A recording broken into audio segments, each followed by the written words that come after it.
Will you be willing to sell your XRP back to Ripple for $100 or more? I know I will sell a significant amount of my XRP back to Ripple or whoever wants to buy it for $100 or more, but I will probably always keep at least a little portion of it to participate in the incoming passive income opportunities in the XRP ecosystem, on the XRP ledger, and everything else that's going to be built on top of it. But things are getting really super interesting in this whole rich versus poor dynamic when it comes to Ripple and XRP. I've started to see some fuddish articles trying to persuade the masses that the Ripple IPO will not happen in 2025. The language is always to do with the SEC lawsuit not being completely settled. When we know that that's completely bogus and that is going to go away the minute we have the new administration. Even Gary Gensler himself has been confirmed to be leaving the SEC, and we know that things are going to take a drastic turn. So I don't understand why these are still showing up in these articles that people are spreading around. The other thing I'm seeing in these articles, actually, which might carry a little bit more water, a little bit more weight, is that Brad Garlinghouse himself came out and said that the IPO is not a priority. Now, he did say that, and that does carry a little bit of water. And that is actually interesting because, again, Brad Garlinghouse appears to be saying one thing publicly, but doing something quite different in the back. And as usual, when it comes to the Ripple IPO, it seems that the rich are making massive moves while everybody else is busy panicking and pondering and digesting FUD. The rich and the super rich are making moves. This is how it is. The way the rich set themselves up, that while the path is closed and not open to anyone, they open a path for themselves and they create a narrow entry for them and their friends to get through, so that when the door opens for everybody else, they're already halfway to the finish line. Now, when it comes to the Ripple IPO, did you know that even though the IPO has not been initiated in any way, shape or form, at least that's what we think, and Ripple is yet a private organization with no public listing, hence no tradable stocks in the stock market, did you know that it's already possible to buy shares in Ripple as a private company on what's called a secondary market? And did you know that this secondary market is only opened to so-called accredited investors? An accredited investor, at least in the United States, no legal advice, no financial advice, is someone who is worth over $1 million in their net worth. That doesn't include their primary residence. So even if your house is valued over $1 million and you live in the house, that doesn't count towards your net worth that is measured as an accredited investor. You have to have a secondary home that you use for business purposes, or it's just sitting there for investment purposes, and that would contribute to your net worth. Not only that, as an individual, you must earn at least $200,000 per annum. If you're a married couple, it's $300,000 per annum on top of your $1 million net worth. Now, if you tick those boxes and some other minor boxes to do with credit score and location, etc., you are deemed an accredited investor. Basically, you're rich.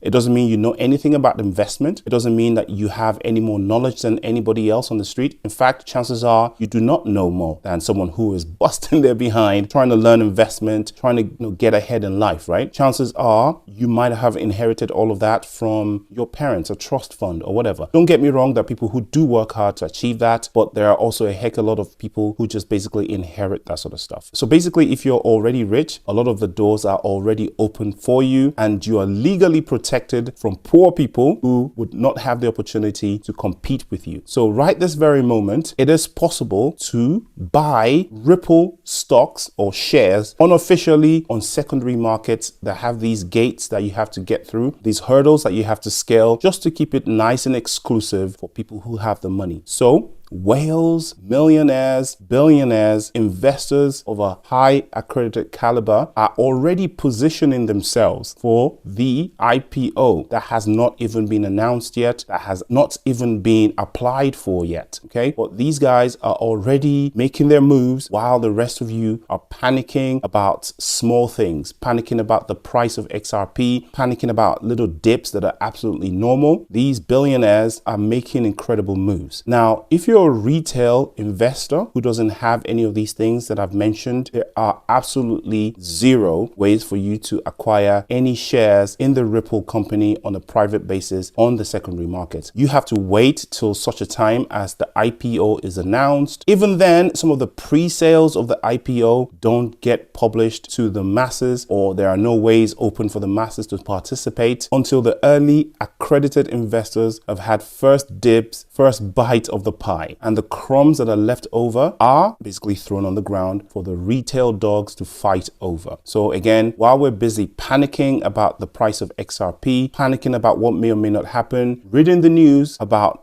this might not happen in 2025 to delay you mentally further and preventing you from taking the advantage and making moves that are going to benefit you and your family financially in the coming years, these rich people are making massive moves. Not only are they making moves into the Ripple IPO, they're also making moves into XRP. So while we're having these little dips, these whales are scooping up the dips in every single way possible. A lot of them are buying OTC, they're swapping around. Learn how to use whale alerts and the platform, and you yourself, you can monitor these movements. You can see the transfers. You might not know whose wallets these are. Some of these wallets are anonymous. We don't know who owned them, but we can tell that they're massive whales because we can see how much XRP is sitting in each of those wallets and their activities. So there's a lot of activity in the background, a lot of traffic, a lot of volume that not necessarily moves the market. There's a lot of buy orders that are sitting at critical points that scoop up the dips. So rather than actively buying and moving the market upwards, they're basically waiting for you to panic sell and then they scoop up. And that's the technique that they've been using. And at the same time, they release FUD into the market to keep you confused. Not financial advice, do your own research. As a retail investor, what can you do to maximize the oncoming IPO? Well, double down on your XRP DCA. Not financial advice, do your own research, because at the end of the day, there is talk, absolute rumor at the time, but I wouldn't put it past Ripple and the other powers that be to enact a kind of buyback from poor people.